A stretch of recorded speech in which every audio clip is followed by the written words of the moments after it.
Welcome back to Tell Me More for Run Radio. My name's Trina Wilcox. My guest, Jack Brickhouse, could fit into several features of the Run Radio podcast, like the Writer's Room and the Artist Spotlight. But he will tell us a little bit about why he has such a great resume. Welcome. How are you? I am doing glorious. How are you this morning? I am making it. I'm plugging along. I'm excited to talk about all the things that you have done and are doing. Um, how many years have you been an entrepreneur? When did you start? So I actually started entrepreneurship probably what has it been? Probably 25 years ago. I started Oh my my first goodness. business when I was 19. It was called AeroSense. It was an aromatherapy, small little kiosk in our local mall where we produce lotions and different fragrances. And so that was kind of the beginning of my entrepreneurial journey that, as we know, as entrepreneurs, the road can twist and turn, which it did for me. But that was the beginning. Okay, so even that's a huge undertaking for a 19-year-old, I Yes. think. Um, Yes. so how are you? I mean, how did you figure out what to do? Who did you turn to for some guidance? Because there's a lot of questions that come along with it that people don't even think to start asking. That's right. Absolutely. Even back then, just a lot of reading. I was fortunate enough to know some people who ran businesses back then. So I was kind of able to, just watch. But a lot of it was just reading. Trial and error was big at that time. But I understood, the core of business, just, the way that a business functions. There's a lot that I didn't know. But, once I felt that I had a good grasp. I just kind of jumped in and began moving products, improving the concept. So how long did that last until you decided to pivot and try something else? Yeah, so that was very short lived because that was my first business. I think we made it maybe just under a year. With that business, it was just learning. I think we hired employees too fast. It was just it was a lot that went on, but we were able to at least successfully launch it, prove that the business concept worked. We were able to lease a kiosk in the mall, so I say it was a success at that time. So, okay, so were you doing anything else while you were doing that? Because that is like a lot of people I talk to still have other jobs they're doing to get their entrepreneur flames flying. Yeah, yeah. At that time, that was the only thing that I was doing Okay. because it took up most of the day. Even prior to opening location, it took a lot of groundwork. Right, we had to go into the community and go into all the nooks and crannies, the salons, and all these different places to begin, bringing a product to the market that we wanted to serve. And then from that point, the our kiosk at the mall was open, had to be open like 12 hours, all right, from Mm. the time the mall opened to the time the mall closed. So at that time, no, that was the only thing going on. And subsequent ventures, yes, I've definitely done both as I was looking to scale my personal business. Okay, so what happens after that? You decided that you're done with the mall venture. Then what Hmm. happens? What do you do Yep. So next? I was able to attend Columbia College in Chicago for 1 year. I only finished 1 year. So I had kids early on. My daughter and my son are grown now, but I had them pretty early on. So I had to balance that and figure out how to generate revenue there, all while trying to attend school. I was actually attending Columbia College for entrepreneurship and music. So Oh, music is yes, that is one of my first loves.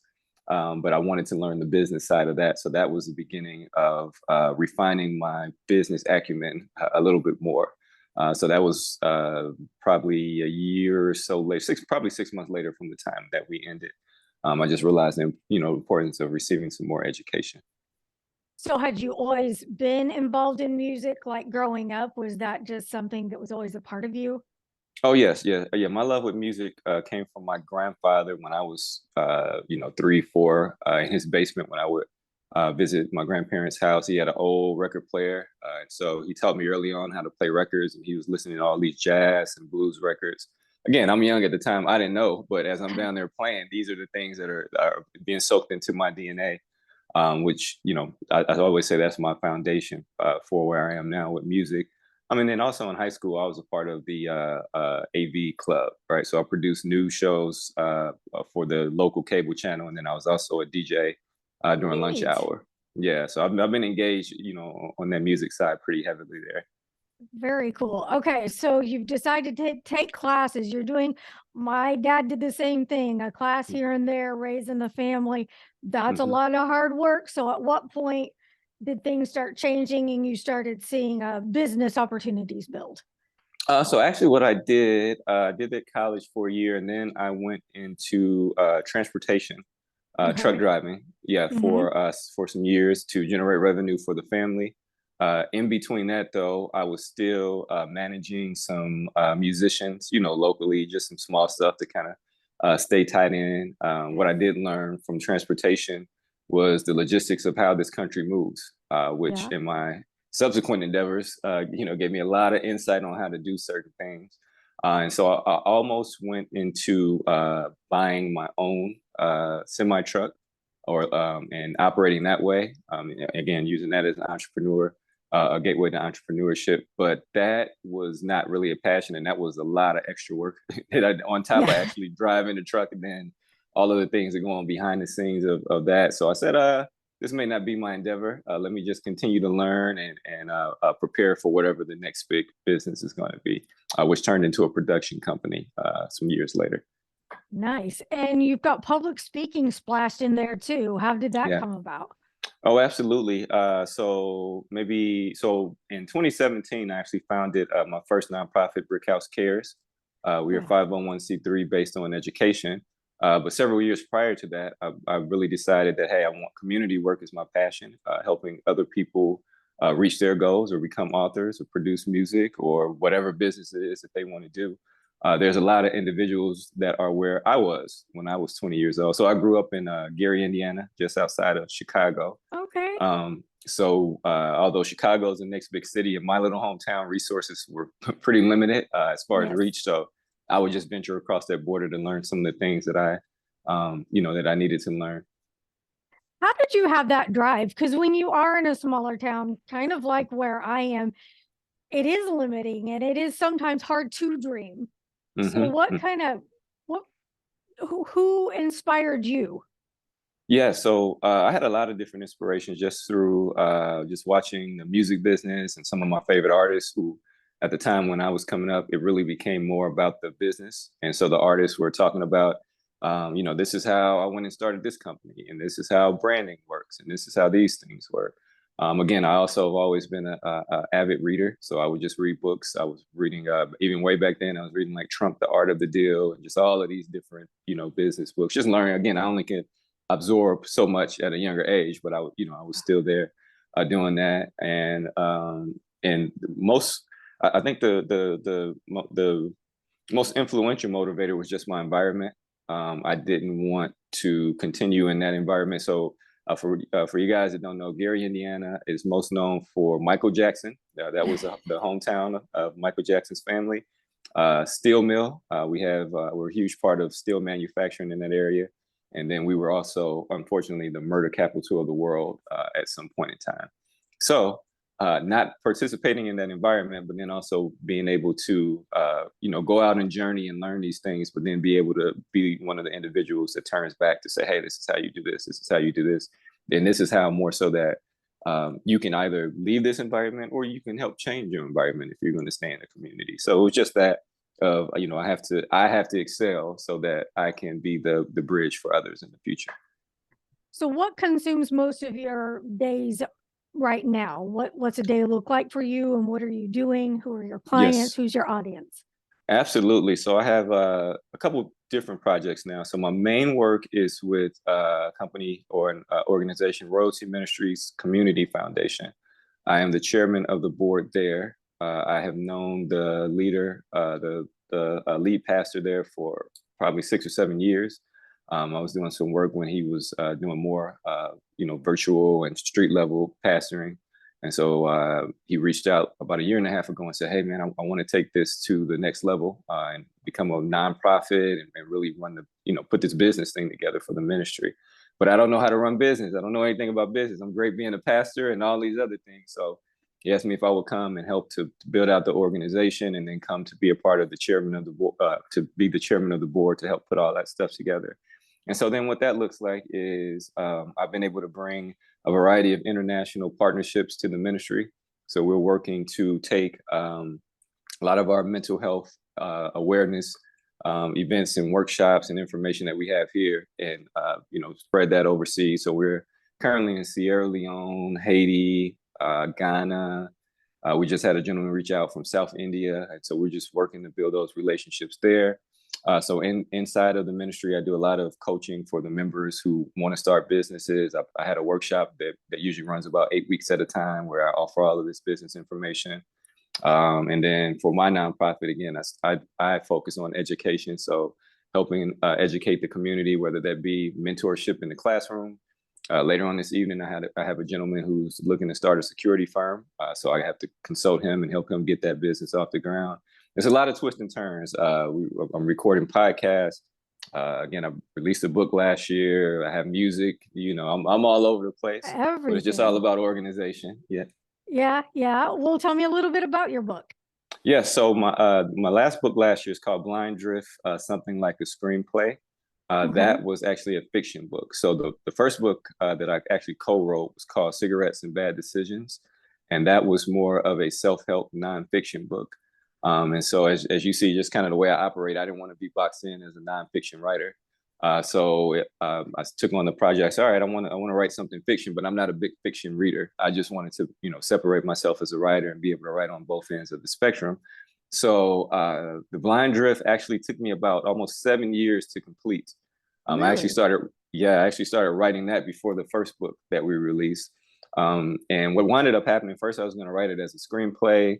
And then I said, oh, no, I want to put it more in book form. So there was a lot of format changes, throughout those several years to figure out what the end product was going to be. And then probably about two years before the release date, everything finally started to really take shape. And I understood, all right, this is the format. And so the way it is written is kind of the combination of what would be a standard fictional, adult storybook, and then also play. And so you can kind of, as you're reading, it's like reading a screenplay, because the characters are identified and you can kind of see the action move forward there. And with this second book, I also created a soundtrack to accompany that. So I composed music outside of just the soundtrack for commercials, TV, film, those sorts of things. And so I put together a 26 track music composition. There's no lyrics. It's just all music. So there's music from a variety of genres, from like pop music to world music to hip hop, all of these different genres. But it was created more to be an ambiance for those people who may be reading the book or just looking for like that coffee house type music. Yeah. I love that. So your writing process, what was it like? Did you just were you a bit by bit writer, or did you commit hours at a time? Yeah, so I always just kind of work off of inspiration. Okay. Some days I can sit down and say, all right, I want to write or I want to create, and it flows. But other days it's not that way. And so whenever I found time, when everything just kind of lined up, I would sit down and I would write. And so in the beginning, I wrote, it was only one book. What wound up happening was I turned it into one book with 4 different acts. All right. So eventually, in the beginning, there was supposed to be 4 separate books. But as I was kind of writing, I said, well, I think this would be much better if this was just one novel. Right. And so now it's a 400 and some odd page novel with 4 different acts throughout the book. And so I actually had written the first act was just going to be the entire book, but then I wanted to expound upon the characters. And so then it just turns into a series of spinoffs. So the actual writing process was I usually just write and get out what I'm saying. I don't worry about grammar or any of that stuff in the beginning. It's just about writing and focusing on where is this going. And so I kind of let the storyline lead the story. So as I create, I'll write and then I'll sit back and reflect and say, all right, well, where is this going? And so, I treat it like a road trip. Right. I may start off in New York, but the goal is to get to Los Angeles or whatever it may be. So I'm going to cross the Rockies and the Appalachians and all of these other places to get to the end product of what it turned into. Neat. What about publishing? How did you decide what route you were going to go, and what route did you go? Yeah, publishing. I was able to run that through my publishing company. Cool. Both times we use Amazon as our distributor to kind of get out into the marketplace. And then I also had, and this is key, I had a mentor in writing. So my editor for both books, shout out to Genoa White. She actually had written a book about autism because she has an autistic son. And she was also a part of one of the, or I think a couple versions of the Chicken Soup for the Soul series. Okay, And neat. so she had that experience on how to actually do all of the background work. So she kind of guided me through that first time. And then on the second time around, she still was my editor, but I knew a little bit more about the actual layouts and formats of those things. So I like to be very hands-on with projects like this. And also when I'm writing, ghostwriting for others. So I love to write. Cool. What's next for you? More books. Actually, later this month, I'll be traveling. I was able to trace my ancestry back to Sierra Leone. And so I'll be traveling there to get my citizenship and build some more bridges and talk with the local. I'll get to meet the president while I'm there and local government officials. And so I want to, the same things that I'm able to do from my home here, I want to be able to help my country back in Sierra Leone. So focusing on that, I'm able to do a lot of that through my work at the ministry. That's really been a huge door opener. And so I'm just utilizing that now. The universe, the Most High, is guiding me in this direction to help these people. So it's just all about helping wherever. I'm like Superman. Wherever the greatest need is at the time, I'll be there to assist. That's great. I hope you'll come back when you have either another book or another project and tell us about it. Would Absolutely. we know any of the commercials that you've produced music for? Most of my stuff is overseas. It's Overseas? international. Okay. Yeah, every now and then something US based. A lot of it also is social media now.